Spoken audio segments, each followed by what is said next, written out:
मेरा शुरू से ही पैशन था एफएससी से ही कि मैं एंटरप्रेन्योर बनूं या बिजनेस करूं। बॉटल नेक आप जिसे कह लें वो है प्रोडक्ट हंटिंग और ब्रांड अप्रूवल। पेपाल के अकाउंट्स पाकिस्तान में नहीं चलते, मुझे अंदाज़ा नहीं था कि यहाँ पे मैंने उसको खोला पहले तो वो ब्लॉक हो। जो बिज़नेस मैनेजमेंट के साथ प्लानिंग के साथ नहीं होता ना वो फेल हो जाता है। ई कॉमर्स में बहुत ज़्यादा स्कोप है क्योंकि $1 ट्रिलियन की मार्केट है। पीएल की तरफ लेके जाएंगे तो आपको पेटेंट्स वगैरह करवा के वो आपका जो एसेट तैयार होगा ना वो आपको इतना ज़मीनें भी नहीं दे सकती। मेरी इन्वेस्टमेंट थी ऑलमोस्ट कह लें आप 10 लाख रुपए, 1.5 से 2 लाख रुपए ईजीली अब आ रहे हैं।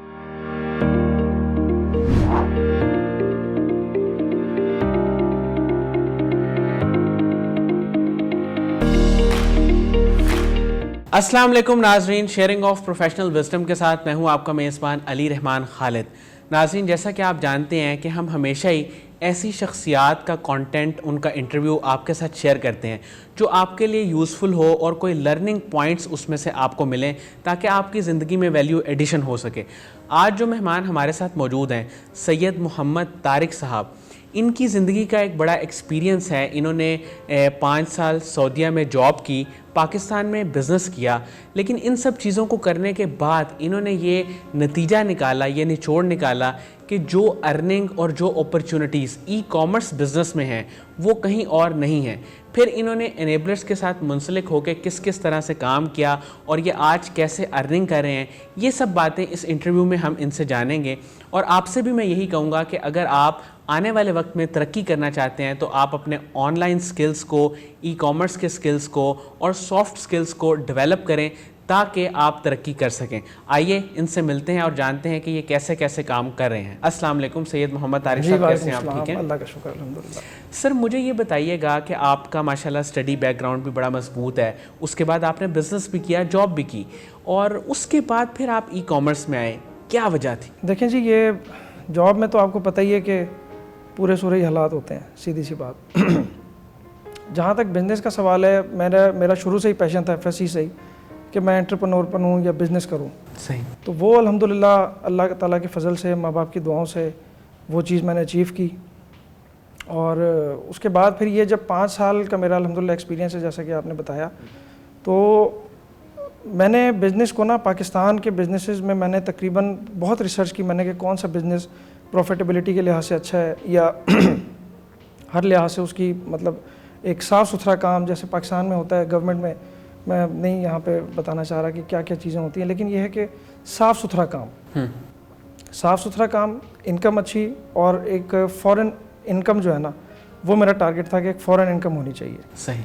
तो वो अल्लाह ताला ने सुनी। जब मैं मतलब ये 2020 की बात है, जब कोविड आया, तो कोविड में ये चीज़ें मैंने एक्सप्लोर की, इसका प्रॉफिट मार्जिन वगैरह मैंने कैलकुलेट किया, सारा कुछ जो हमने वहाँ इंग्लैंड में यूज़ किया था ये, लेकिन ये है कि उस वक्त इतना अंदाज़ा नहीं था। तो इस प्लेटफॉर्म से अल्हम्दुलिल्लाह बहुत कुछ सीखने को मिला और बहुत बातें नई पता लगी प्रोडक्ट हंटिंग के हवाले से और हल हवाले से। और फिर ये कि इसका रिटर्न ऑन इन्वेस्टमेंट जो है वो बहुत ज़बरदस्त था। तो सर होलसेल बिज़नेस की अगर हम बात करें तो इसमें सबसे इम्पॉर्टेंट चीज़ क्या है और इसका मॉडल क्या है जिस पे ये सारा काम करता है? इसमें ना बेसिक जो बॉटल नेक आप जिसे कह लें वो है प्रोडक्ट हंटिंग और ब्रांड अप्रूवल। सही। प्रोडक्ट हंट हो जाता है 2 महीने 3 महीने में, लेकिन ब्रांड अप्रूवल सबसे ज़्यादा मुश्किल है इसमें। तो उसके हवाले से ये है कि उनको आपकी मतलब जो कम्युनिकेशन स्किल्स हैं वो आपकी बहुत अच्छी होनी चाहिए। उसकी बेस पे फिर ब्रांड आपको अप्रूव कर सकता है। उसमें मैं एक टिप छोटा सा दूँ अक्सर मैंने देखा है कि कंपनीज़ का ना जीमेल पे, हॉटमेल पे अकाउंट बना होता है। ऐसे ही। ठीक है ना, अगर आपने अपना ब्रांड बनाना है, अगर मेरा बेसिकली है FBA wholesale leading towards the PL, ठीक है, तो उसमें मैं यही सजेस्ट करूंगा कि अपनी कंपनी की वेबसाइट और कंपनी का डोमेन ईमेल जो है ना वो आपका लाजमी होना चाहिए। उसकी वजह से हमें ब्रांड अप्रूवल लेने में बहुत आसानी हुई थी। और फिर हमने शो भी किया कि भाई हम ये बिज़नेस कर रहे हैं, वेबसाइट बनाई, उनका डोमेन यूज़ करते हुए ईमेल का, वो हमने ईमेल्स वगैरह की, तो उससे बहुत आसानी हुई मुझे। सर आपने भी अपनी गुफ्तगू में पहले जिक्र किया था जब आप मुझसे बात कर रहे थे कि आप जब ई कॉमर्स में आए तो शुरू में आपको एक फेलियर का भी सामना करना पड़ा, तो उसकी क्या वजह थी? और आम तौर पे जब इंसान फेलियर से गुजरता है तो वो कहता है कि छोड़ें, कोई और काम करते हैं, इस काम को रहने देते हैं, लेकिन आप में एक वो कंसिस्टेंसी थी, आपने दोबारा उसी काम को किया, तो गलती कहाँ पे हुई थी और फिर आगे आपने कैसे मूव ऑन किया? उसमें तो देखिए गलतियाँ थी। पहली गलती तो ये थी कि पेपाल के अकाउंट्स पाकिस्तान में नहीं चलते, मुझे अंदाज़ा नहीं था कि यहाँ पे मैंने उसको खोला पहले तो वो ब्लॉक हो गया। सही। उसके बाद ईबे का काम शुरू किया, ड्रॉप शिपिंग का।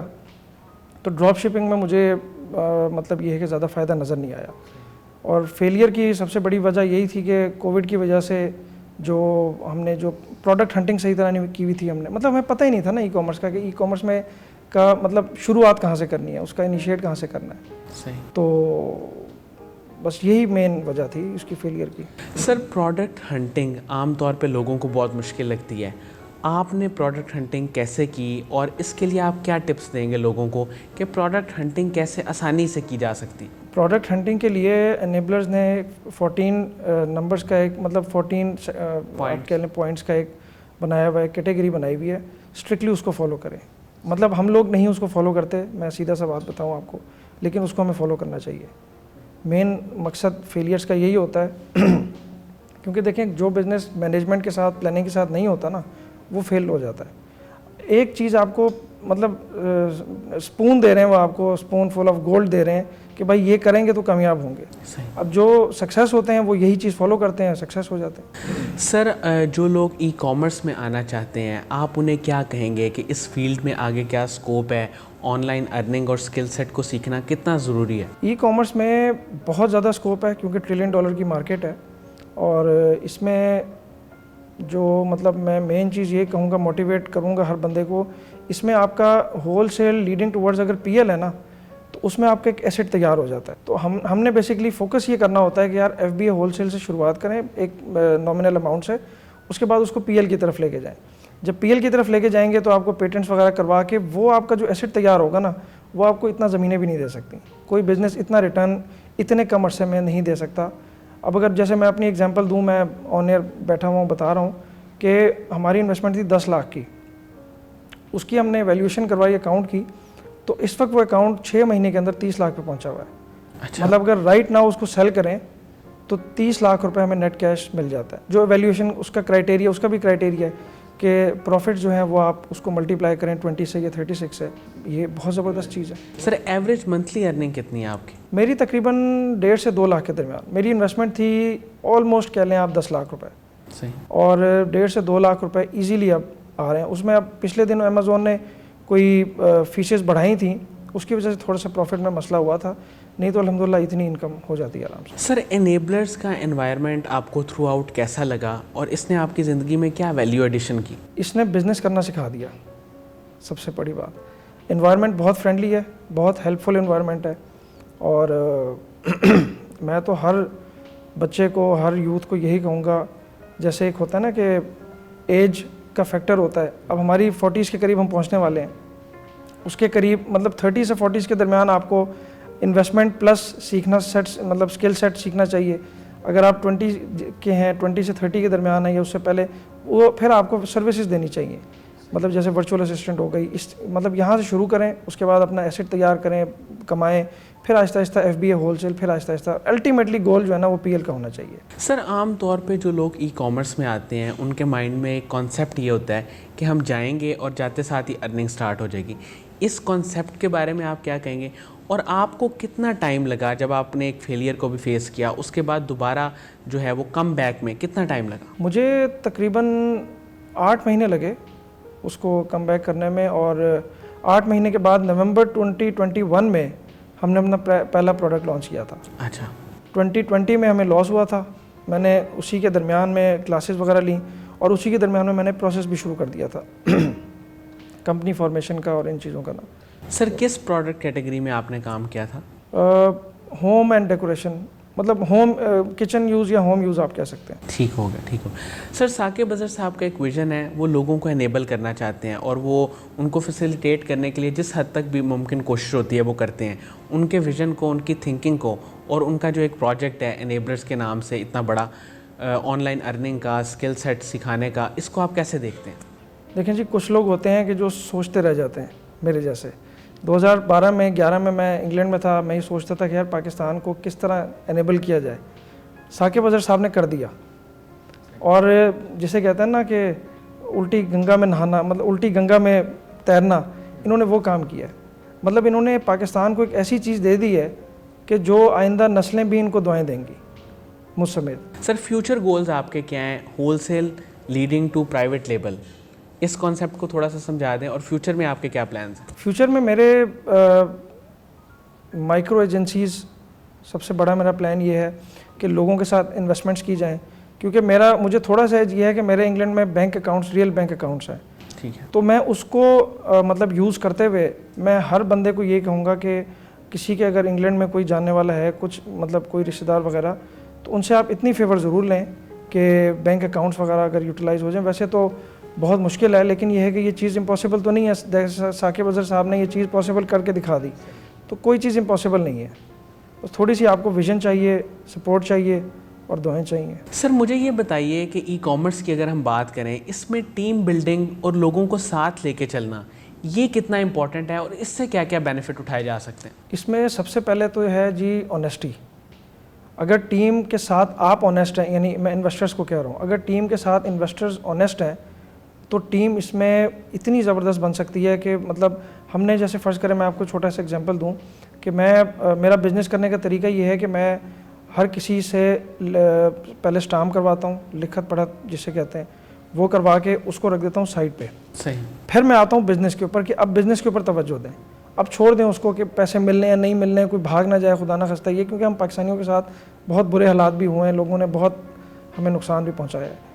उसकी सबसे बड़ी वजह ये कि हम लिखत पढ़त नहीं करते। सही। तो मेरी एक टिप ये है कि एक तो लिखत पढ़त ज़रूर करें और बिल्कुल स्ट्रेट फॉरवर्ड। इवन कि मेरा जो भाई है छोटा, हम इकट्ठे बिजनेस कर रहे हैं तो मैं और वो भी लिखत पढ़त आपस में करते हैं, और इसमें कोई माइंड करने की बात नहीं होती, कोई माइंड करने की बात नहीं है, ये होना चाहिए। उससे ये होता है कि आपका ना टीम बिल्डिंग कॉन्फिडेंस, उनका टीम का आपस में वो बहुत बिल्टअप हो जाता है। मेरी टीम अल्हम्दुलिल्लाह रहीमा खान की है, और मज़े की बात यह है कि वो भी मुझे एनेबलर्स के प्लेटफॉर्म से मिली। रहीमा खान में हमारे वर्चुअल असिस्टेंट्स भी हैं, जिनको बाद में मैंने, ज़ाहिरी बात है मेरा बिज़नेस ओपन हो गया तो मैंने वो फिर ज़्यादा ज़िम्मेदार थी, मैंने कहा आप ले लें साथ। तो उनके साथ हमने यही एग्रीमेंट किया, और एग्रीमेंट में उनको मतलब ये है कि सैलरीज भी हैं और प्रॉफिट, वो मेरे इन्वेस्टर्स भी हैं, मज़े की बात। अच्छा माशा। तो जैसे मैंने अल्हम्दुलिल्लाह शुरू किया, एक मेरा दोस्त सऊदी अरब में है, उसने इन्वेस्टमेंट की, और बस वो सारा भी जो है ट्रस्ट बेस्ड है। ये अगर आप ट्रस्ट करेंगे, अब मेरा है कि भाई बिज़नेस के अंदर आप ख़ुद भी खाएं और बांट के खाएं, मिल बैठ के खाएं, उसमें बरकत होती है। सर मुझे ये बताइएगा कि आपने जो 5 साल बिज़नेस किया, वो बिज़नेस क्या था और उसने फिर आगे आपको ई कॉमर्स में कितनी हेल्प की? अच्छा, मैंने आपको जैसे पहले बताया कि बिज़नेस पे मैंने बड़ी सर्च की। पाकिस्तान में जो इस वक्त कामयाब बिजनेसेस है ना, मैं आपको छोटी सी टिप दे देता हूँ। फ़र्स्ट ऑफ़ ऑल ये ई कॉमर्स का बिज़नेस। दूसरे नंबर पे जो मैं बिज़नेस कर रहा हूँ, मैं बेसिकली इंजीनियरिंग की सर्विसेज एंड सप्लाईज़ दे रहा हूँ कंपनीज़ को। उसमें हमारे पास मतलब फौजी फर्टिलाइज़र जैसे क्लाइंट्स भी हैं और एंग्रो जैसे क्लाइंट्स भी हैं, तो उनको मैं सर्विसेज एंड सप्लाईज इंजीनियरिंग के हवाले से दे रहा हूँ। साफ़ सुथरा काम है और अच्छा काम है, और मतलब इन दो बिजनेसेस को मैं मतलब टॉप 2 में, टॉप ऑफ द लाइन में इनको करूँगा कि ये टॉप ऑफ द लाइन है बिजनेसेस, कि सर्विसेज एंड सप्लाईज आप दें और ई कॉमर्स साथ में आप करें, आपको कुछ और करने की ज़रूरत नहीं होगी। बहुत बहुत शुक्रिया सैयद मोहम्मद तारिक साहब, आपने हमारे लिए टाइम निकाला। नाज़रीन, मुझे उम्मीद है कि जो लोग इनके काम के बारे में जानना चाहते हैं और ई कॉमर्स कितना इम्पॉर्टेंट है, कि अगर आप बिज़नेस भी कर रहे हैं, जॉब भी कर रहे हैं, इसके बावजूद जो अर्निंग आप ई कॉमर्स को सीख के कर सकते हैं वो किसी और चीज़ में नहीं है। तो ये चीज़ अगर यूथ को समझ आ जाए और वो इस तरफ आ जाए, स्किल्स को सीख लें, तो आने वाले वक्त में वो बहुत तरक्की कर सकते हैं। इसके साथ ही इजाज़त दीजिए, अपना बहुत ही ख्याल रखिएगा। अल्लाह हाफ़िज़।